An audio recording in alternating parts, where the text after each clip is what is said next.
우리에게 섹스는 욕망이고 친밀함이고 사랑이야. 하지만 스파르타 사람들에게는 그게 명령이었어. 국가가 통제하는 생물학적 기능, 오직 하나의 목적으로 고대 세계가 본 적 없는 가장 치명적인 무기를 만드는 거지. 그들은 사람이 아니라 군인이었어. 그리고 그 창조 과정은 훈련장에서 시작되는 게 아니라 침대에서 시작됐어. 스파르타에 대해 네가 아는 모든 걸 잊어. 빨간 망토랑 영웅적인 연설 같은 거. 300인의 전설 뒤에는 어두운 진실이 숨어 있어. 사회공학의 기계장치가 너무 잔인해서 가장 무서운 디스토피아 소설도 애들 장난처럼 보일 정도야. 그리고 그 기계의 중심엔 생식에 대한 절대적인 통제가 있었어. 스파르타에서는 누구랑 가족을 이룰지 선택할 권리가 없었어. 국가가 유일한 중매쟁이였고 그 기준은 애정 따위랑 전혀 상관없었지. 수십 년 전쟁으로 단련된 노인들, 마기스트라트들이 젊은이들을 마치 시수말처럼 검사했어. 키 크고 힘센 남자, 훈련받은 전사 가문 출신, 넓은 엉덩이에 튼튼한 체격의 가임기 여자. 미모도 중요했지만 허영 때문이 아니라 건강의 지표로 우월한 유전자의 약속으로 봤어. 국가가 그들을 강제로 결혼시켰어. 차가운 유전자 거래, 다음 세대 군인을 최적화하기 위한 거였지. 사랑은 무의미한 사치품, 위험한 약점일 뿐이었어. 내 몸은 내 것이 아니었어. 국가의 자산이었고 그걸로 국가를 강하게 만드는 게 내 의무였어. 여기서 스파르타 여자의 역할은 우리가 아는 것과 완전히 뒤틀려 있어. 그냥 아내나 엄마가 아니라 스파르타를 위한 자궁이었어. 그 가치는 건강한 아이를 낳을 수 있느냐에 달려 있었지. 소녀 때부터 전쟁이 아니라 출산을 위해 훈련받았어. 달리고 싸우고 창 던지기, 다 몸을 강하게 만들어 전사의 씨앗을 담을 완벽한 그릇으로 만들기 위해서였어. 여자의 의지는 부차적이었고 신체가 전부였지. 출산 침대가 내 전쟁터고 미래 영웅을 낳는 게 내 최고의 영광이라고 배웠어. 하지만 시스템은 더 나아갔어. 오늘날 우리에게 괴물처럼 보이는 지경까지 타락했지. 용감하고 훈장받은 전사가 아이를 못 낳는 여자랑 결혼했거나 약한 아이만 낳는다면, 반대로 도시 반대편에 뛰어난 신체를 가진 여자가 나이 많거나 별 볼 일 없는 남자랑 결혼했다면 국가엔 해결책이 있었어. 사회계약의 무서운 조항. 전사가 다른 남자의 아내와 아이를 갖는 걸 허락하고 심지어 장려했어. 불륜이 아니었어. 정열이나 스캔들도 없었지. 애국적 의무, 인종 개선을 위한 자궁 대여였어. 원래 남편은 종종 동의했어. 왜냐면 강한 아이는 친아버지가 누구든 자기 집안의 영예이자 스파르타의 선물이었으니까. 아버지됨, 결혼 충실함, 다 국가적 우생학의 군화 아래 짓밟혔어. 목표는 가족의 행복이 아니라 혈통의 완벽함이었어. 임신 9개월, 출산의 고통, 새 생명의 첫 숨. 인류 대부분에게는 기쁨, 안도, 희망의 순간이야. 하지만 스파르타에선 첫 심판이었어. 아기는 엄마 품에 안기지 않고 레세라는 차갑고 어두운 장소로 끌려갔어. 거기서 운명은 부모가 아니라 노인들의 법정에서 결정됐어. 게루시아, 스파르타 노인평의회, 수많은 전투를 살아남은 사람들이었지. 그들 눈엔 동정심 한 방울도 없었어. 가장 잔인한 임무, 검열. 아이 옷을 벗기고 돌리고 작은 몸뚱이 구석구석을 살폈어. 다리 곧은지, 등 튼튼한지, 미래 전사답게 힘차게 우는지, 어떤 기형, 약함, 스파르타의 잔인한 삶을 견디지 못할 것 같은 건 사형 선고였어. 이건 무의미한 잔인함이 아니었어. 스파르타식 사고로는 무자비한 논리였지. 스파르타는 적의 바다에 둘러싸인 작은 전사섬이었어. 힐로타이, 10대 1로 스파르타인을 압도하는 노예 인구는 내부에서 끊임없는 위협이었어. 모든 시민은 힘의 기둥이어야 했어. 약한 개인은 짐이 아니라 성벽의 균열, 국가가 감당할 수 없는 취약점이었지. 오늘 병든 아이에 대한 동정은 내일 모두의 멸망을 뜻할 수 있었어. 적자생존을 가장 무서운 결론으로 국가정책으로 만든 거야. 항소는 없었어. 노인들의 결정은 최종적이고 돌이킬 수 없었지. 아이가 시험에 합격하면 가족에게 돌려보내줬어. 땅 한 조각을 배정받고 아들이 아니라 신병으로 환영받았어. 그의 삶은 이미 정해진 길이었지. 하지만 판결이 부적격이라면, 생명에 부적합하다면 칼로 죽이거나 물에 빠뜨리지 않았어. 그들 방식대로 더 차갑게. 아기를 탈게토스산 비탈, 아포테타이, 말 그대로 보관소라는 곳으로 데려갔어. 깊은 바위 틈에 방치해서 밤의 추위와 늑대에게 맡겼어.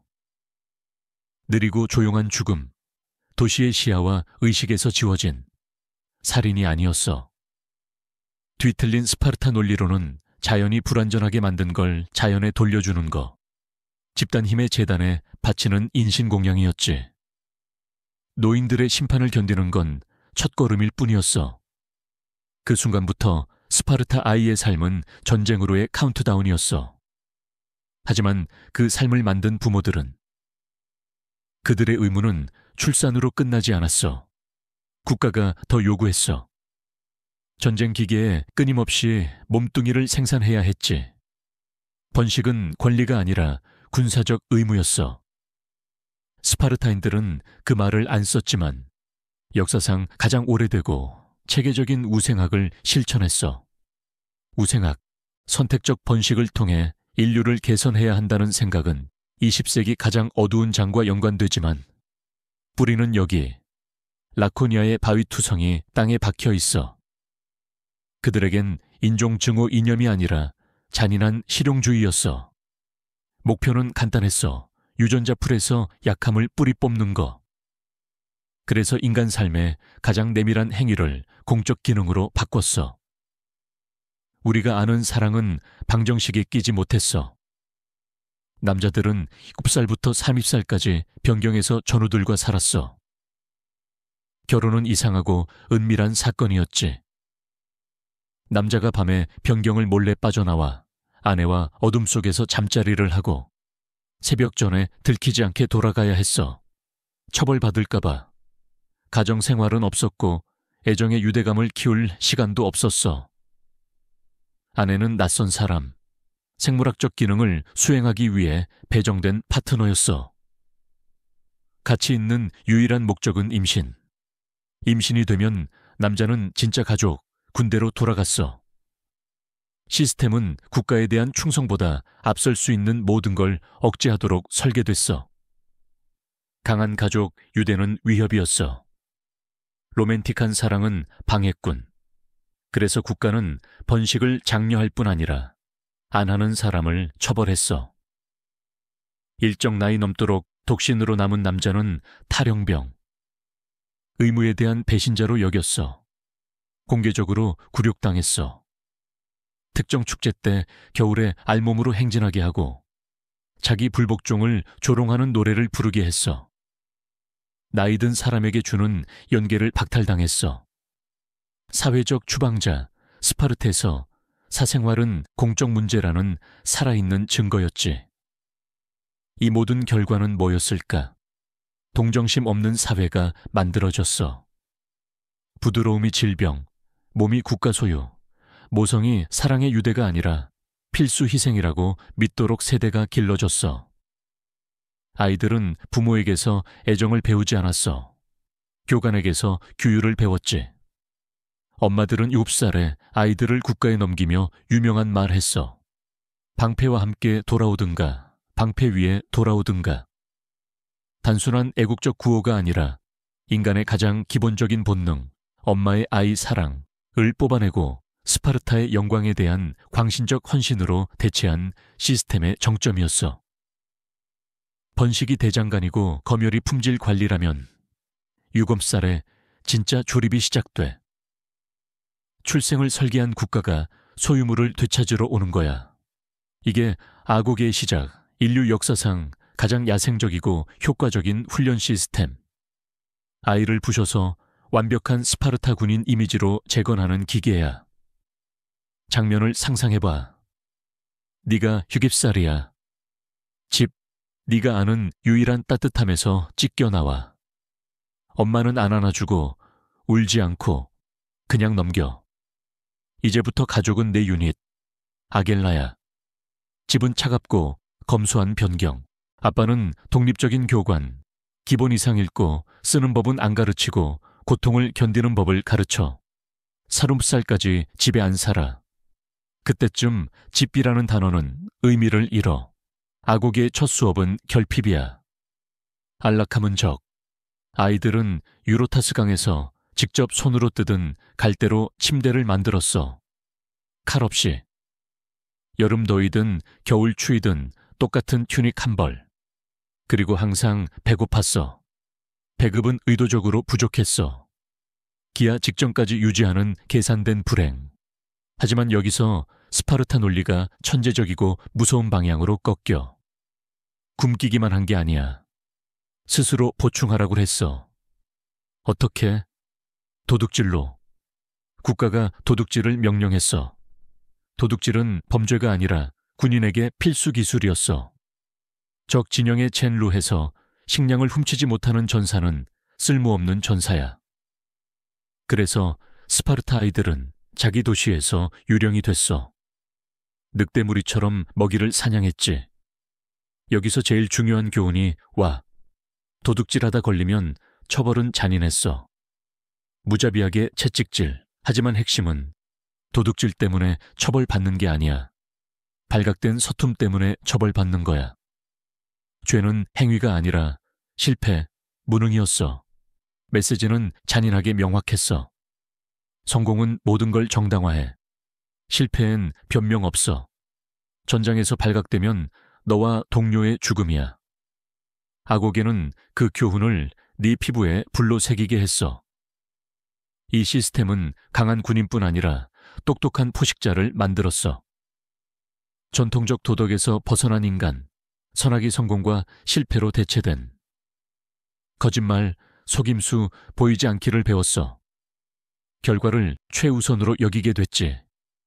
공유된 고난과 치열한 경쟁에서 형제애를 만들었지만 기아와 도둑질이 첫 수업이라면 아이를 파괴하고 괴물을 만들기 위한 다른 심리적 변태는 뭐였을까?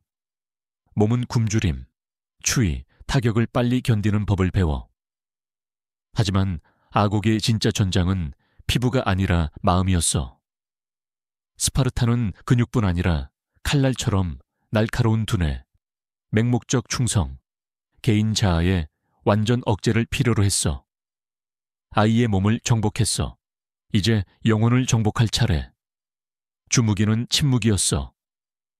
라코니키라는 단어, 말이 적은 사람을 뜻하는 건 라코니아, 스파르타 지역에서 왔어. 우연이 아니야. 아이들에게 말은 도구지, 취미가 아니라고 가르쳤어. 생각 없이 말하기, 멍청한 농담이나 무관한 질문은 중죄였어. 교관들은 계속 함정 질문을 던졌어. 짧고 재치 있고 정확한 답을 기대하면서. 서툴거나 느린 답은 꾸짖음이 아니라 즉각적이고 날카로운 고통으로 처벌됐어. 종종 교관이 실패한 아이의 엄지손가락을 물었어. 다음엔 입 열기 전에 생각하라는 본능적 교훈. 침묵은 방패가 됐고 말 한마디는 관역을 맞춰야 하는 총알이었어. 하지만 교관만이 처벌자가 아니었어. 진짜 일상 공포는 동급생에서 왔어.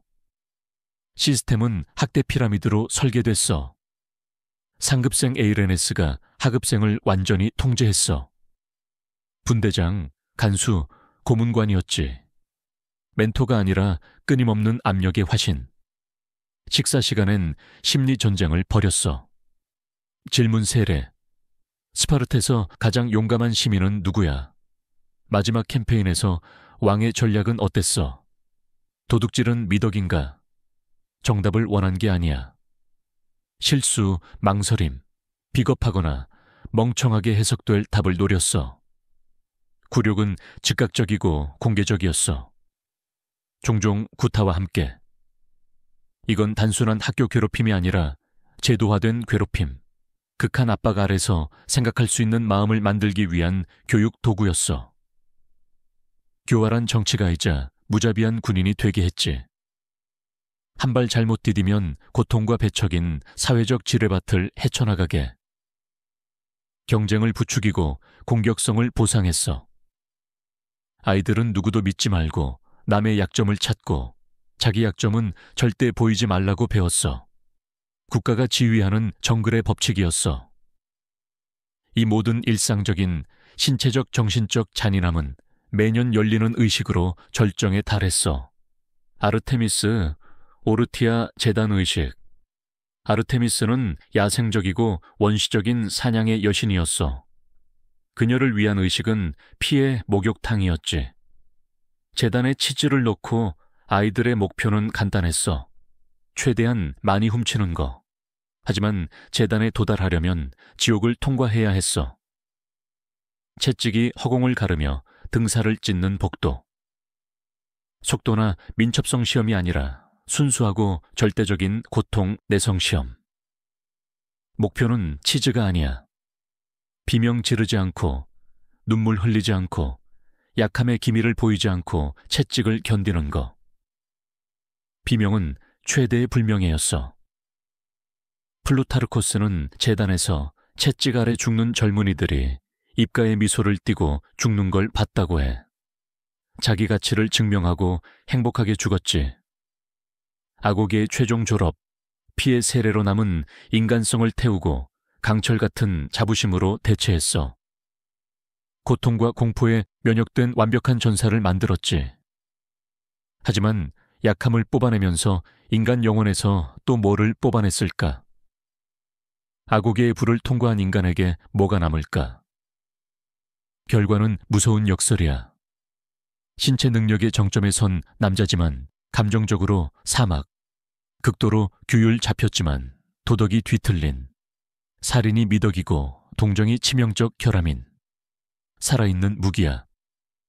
이제 국가가 그 유용성을 증명하라고 요구해. 첫 살인의 시간. 고대 역사가들에게도 금기 주제였어. 크립테이아, 스파르타 비밀 경찰은 군사 유닛이 아니었어. 대형으로 싸우지 않았지. 훨씬 어두운 거, 죽음의 분대, 국가 테러 도구였어. 임무는 외국 전장이 아니라 스파르타의 들판과 농장에서. 스파르타 교육의 최종적이고 가장 비밀스러운 단계, 아고게에서 가장 유망하고 교활하고 무자비한 졸업생만을 위해 크립테아를 이해하려면 스파르타의 근본적 편집증을 이해해야 해. 소수 엘리트 전사가 원망으로 가득한 거대 노예 인구를 지배했어. 힐로타의 반란 공포는 사회 모든 면을 형성하는 끊임없는 악몽이었어.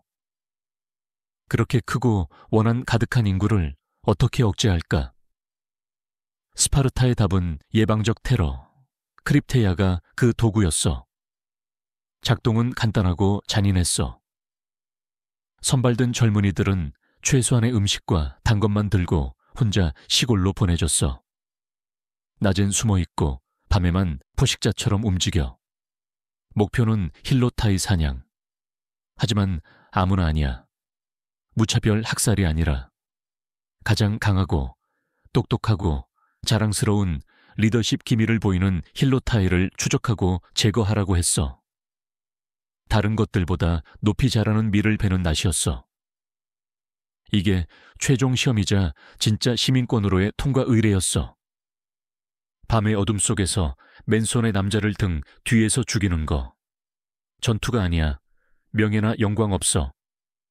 계산된 국가 필요에 의한 냉혈 살인. 젊은이가 모든 자비나 망설임을 완전히 뿌리 뽑았는지, 분노나 자기 방어가 아니라 순수한 필요로 죽일 수 있는지 증명하는 피해자와 가해자의 궁극적 비인간화였어. 국가는 이 연쇄 살인을 어떻게 정당화했나? 소름 끼치는 법적 꼼수로. 매년 에포로이, 스파르타 최고 행정관이 취임하면 힐로타이 인구에 공식적으로 전쟁을 선포했어. 관료적 행위, 단순한 선언. 하지만 결과는 괴물 같았어. 그 선언으로 힐로타이는 노예에서 적 전투원으로 바뀌었어. 힐로타이 죽이는 건 살인이 아니라 합법적 전쟁 행위. 크립테아 젊은이들은 법눈의 살인자가 아니라 적 후방에서 작전하는 군인. 위협 제거하는 거였어. 산업 규모의 잔혹을 허용하는 법적 허구를 만들었어. 무고한 자의 피로 손을 물들인 스파르타인은 마침내 완성됐어. 무기로 태어났고 감정을 느끼지 않게 훈련됐고 이제 후회 없이 죽일 수 있음을 증명했어. 하지만 문명의 수호자였나? 가장 효율적인 포식자였나? 국가를 위해 죽였어. 기기의 기능적 부품임을 증명했지. 이제 30살. 마침내 변경을 떠날 수 있어. 하지만 자유는 착각이야. 다음 의무, 어쩌면 가장 중요한 게 기다려. 결혼해서 다음 세대 군인을 만들어야 해. 살인자는 이제 아버지가 돼. 국가가 그를 위해 그만큼 단련되고 세뇌된 짝을 준비해놨어. 스파르타 여자를 수동적 피해자로 보는 건 실수야. 그녀는 시스템의 핵심적이고 완전히 확신에 찬 부분이었어.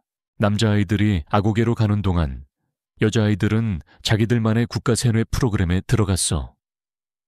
여자들이 집안에 갇혀있는 그리스에서 스파르타 여자는 급진적 변종이었어. 정규 교육 받았어. 읽고 쓰고 재산 관리하고 무엇보다 혹독한 신체 훈련.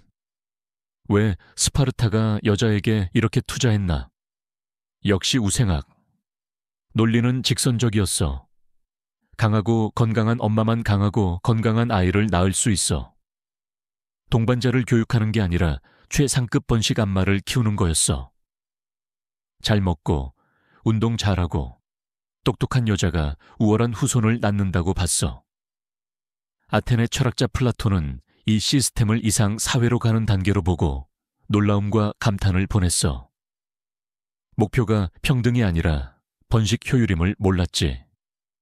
심리 세뇌는 더 강렬했어. 모성 본능을 억제하고 맹렬한 애국심으로 대체하라고 가르쳤어. 가치는 국가에 넘기는 아이의 질로 측정됐어. 거의 비인간적인 강인함으로 유명해. 전쟁 나가는 아들에게 방패 주며 이거와 함께 돌아오든가 이거 위에 돌아오든가 하는 엄마. 패배 소식이 도시로 오면 다른 그리스 엄마들은 죽은 아들을 위해 울지만 스파르타 엄마들은 먼저 전투 결과를 물었어. 아들이 살아남았지만 겁쟁이처럼 행동했다는 소식에 자기 손으로 죽인 여자 이야기도 있어. 그들은 스파르타 이념의 가장 엄격한 수호자였어. 이렇게 조건화된 두 사람의 결혼은 사랑의 행위가 될 수 없었어. 이상한 의식, 거의 납치나 다름없었지. 남자가 여자 손을 청하는 게 아니라 밤에 상징적으로 납치해. 신부는 화려하게 꾸미지 않아. 시녀가 머리를 밀고 남자 튜닉과 샌들 입히고 어두운 방에 집자리 위에 혼자 남겨. 신랑은 변경에서 몰래 빠져나와 어둠 속에서 급히 합방하고 새벽 전에 동료들에게 돌아가. 이 기묘한 의식의 목적은 친밀함을 피하고 가정적 유대가 군대에 대한 남자의 충성과 경쟁하지 못하게 하는 거. 만남을 짧고 비밀로 유지하면 욕망은 높아지고 임신 가능성은 커지지만 사랑이나 가정에 안락이 생길 위험은 없다고 믿었어. 시스템의 정점이었어. 아고게에서 단련된 남자 군인, 자기 버전의 세뇌를 받은 여자, 어둠 속에서 애정이 아니라 명령으로 결합. 유일한 목적은 생산 라인을 가동하는 거. 다시 한번 국가를 위한 완벽한 커플을 만들었어. 슈퍼 군인과 슈퍼 엄마. 겉보기엔 실패 없는 인간 생산 라인. 하지만 이렇게 경직되고 전문화되고 순수성과 힘에 집착하는 시스템이 자기 독에 직면하면 어떻게 될까? 스파르타의 완벽한 갑옷의 치명적인 균열은 뭐였나? 기계는 완벽했고 생산 주기는 흠잡을 데 없었어. 300년 동안 작동해서 세계가 아는 가장 무서운 전사를 만들었어. 스파르타는 그리스 정상에 앉아 규율과 힘의 기념비였지. 하지만 갑옷의 치명적 균열은 외부적이 아니라 시스템 심장부에서 왔어. 순수성 집착이 구원이 아니라 사형 선고였어. 첫 번째 독은 인구 통계학적이었어. 무자비한 우생학, 타이게토스 산의 아기 버리기, 번식을 위한 절대적 신체 완벽 요구, 다 유전자 병목을 만들었어. 전투에서 죽는 스파르타인 하나하나가 재앙이었어. 그냥 사람이 아니라 30년 투자, 신중히 선별된 혈통의 최종 산물. 끊임없는 전쟁, 심지어 승리한 것도 천천히 피를 빼앗어. 적들은 평범한 시민 수천으로 군대를 보충할 수 있었지만 스파르타는 100명도 잃을 여유 없었어.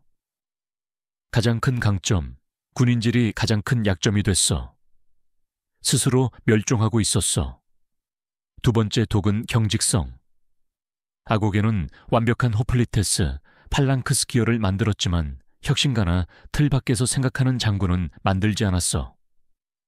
교육 시스템은 창의성을 처벌하고 수능을 보상했어. 전쟁 예술이 주변에서 진화하는 동안 스파르타는 정체됐어. 멋진 무기지만 구식이 됐지. 세상이 나사로 가득 차는데 완벽한 망치였어. 자기 규칙대로 안 노는 전술 천재를 만나자 시스템은 대응을 몰랐어. 하지만 결정타는 궁극적 아이러니, 성공이었어.